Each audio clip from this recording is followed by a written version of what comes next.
प्रकृति का नियम अमर है,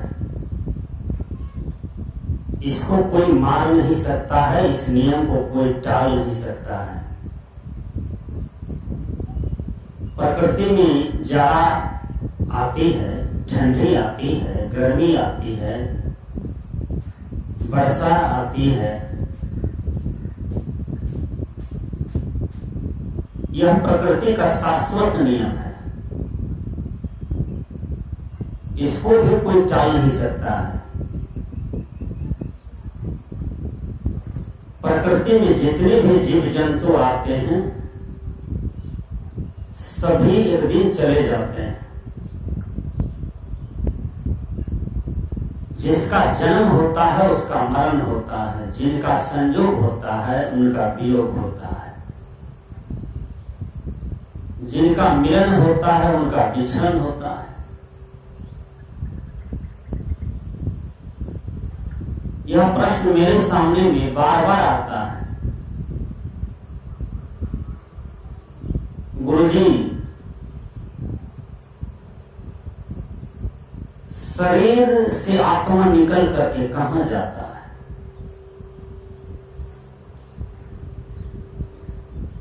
यानी शरीर मरता है कि आत्मा मरता है? मुझे तो कुछ समझ में नहीं आता है कि शरीर है कि शरीर में इसमें आत्मा भी है। इसका उत्तर आया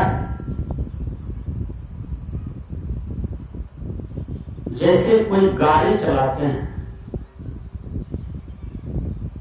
तो गाड़ी को कोई चलाते हैं, वह कौन है? ड्राइवर।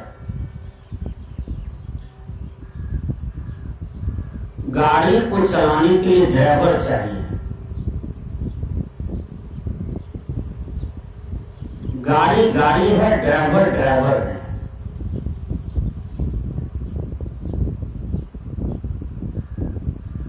गाड़ी में ड्राइवर बैठ करके गाड़ी को चलाते हैं। उसी प्रकार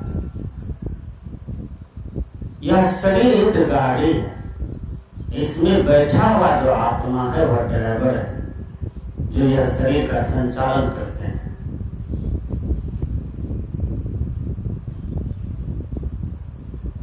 तो आत्मा रूपी ड्राइवर को भूल जाने, वही आत्मा हमारा स्वरूप है, वही स्वरूप मेरा अजर है, अमर है, अखंड है, अविनाशी है। जिसको भगवान कृष्ण गीता में कहा, हे अर्जुन, नैनम छिंदन्ति शस्त्राणि नैनम दहति पावका न चैनम क्लेदन्त्यापो न शोष्यति मारुता। यह आत्मा को न शस्त्र काट सकते, न अग्नि जला सकती, न जल भिगा सकते हैं, न वायु सुखा सकते हैं, क्योंकि यह आत्मा अजर है, अमर है, अखंड है, अविनाशी है। शरीर के मारे जाने पर यह आत्मा नहीं मारा जाता, केवल शरीर मर जाता है। तो प्रकृति का नियम अमर है, शरीर मरता है। शरीर मरता है इसलिए नहीं, यह शरीर 4 तत्व से निर्मित है, चारों तत्व फिर पच जाता है। तो पच जाने का मतलब है मर जाना। शरीर मर गया, आत्मा निकल गया। भगवान कृष्ण फिर गीता में कहते हैं, हे अर्जुन, वसांसि जिनानि यथा विहाय नवानि गृह्णाति नरो प्राणी तथा शरीराणि विहाय जिन्नानि संयाति नवानि देहि। जैसे मनुष्य पुराने वस्त्रों को त्याग करके नवीन वस्त्र को धारण करते हैं, उसी प्रकार यह शरीर को यह आत्मा त्याग करके पुनः नवीन शरीर को प्राप्त करते हैं, कर्म के अनुसार, इच्छा के अनुसार, चाह के अनुसार। जिस आत्मा को फल की आकांक्षा है जिन्हें चाह की आकांक्षा है, इच्छा की आकांक्षा है, वह आत्मा शरीर को त्याग करके भी पुनः शरीर को ही धारण कर लेते हैं, पुनः शरीर को ही प्राप्त कर लेते हैं। क्योंकि कर्म एक चुंबक है। कर्म करते हैं लेकिन उनको फल चाहिए। उसके जीवन में तृष्णा है भोगने का, अनादिकाल से भोगने की एक लालसा है। संसारिक विषय वस्तु भोग भोग करके अनादिकाल से तृप्त नहीं हो पाए। मनुष्य जोनी पाते गए, पशुओं की जोनी पाते गए, कीड़े कीड़ों की जोनी पाते गए, लेकिन यह विषय भोग की जो लालसा है, चाहे वो जिस भी योनि में जाए, विषय भोग की लालसा जो है, इच्छा जो है, वही जीव को बार बार जन्म मरण के चक्कर में धकेल देता है। इसलिए किसी संत ने कहा, आवागमन सम दुख न दोजा, इसके निवारण के लिए प्रभु भक्ति करनी चाहिए। जन्म मरण के चक्र के समान दुख यह संसार में कुछ नहीं है।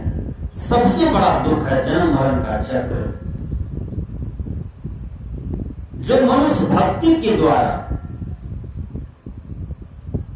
गुरु के चरणों में जाकर के, गुरु का सेवा करके आत्मज्ञान को प्राप्त कर लेते हैं और आत्मा से आत्मा में ही रमण करने लगते हैं, आत्मा से आत्मा में ही संतुष्ट रहने लगते हैं।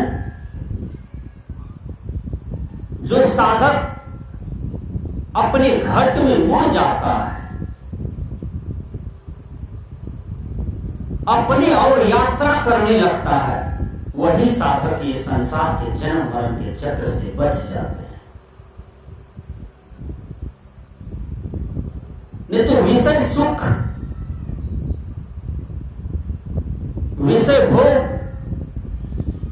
इतना खराब है, भोगते भोगते मर जाते हैं, मिट जाते हैं, लेकिन पूरा नहीं होता। उदाहरण स्वरूप जीव की दुर्गति उस तरह से है, यह मनुष्य की दुर्गति उस तरह से है, जैसे गर्मी के दिन में जब लालटेन जलाया जाए तो अनेक प्रकार के कीड़े वहां आते हैं। अज्ञानवश, मूर्खतावश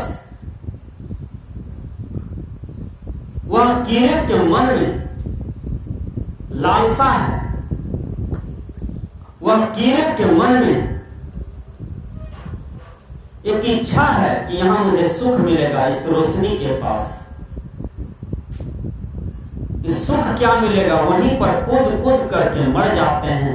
जब मरणोपरांत होने लगते हैं तब पछताते हैं कि ये क्या हो गया, हम कहां चले आए, कहां भटक गए। तो प्रश्न बार बार आते हैं, गुरुजी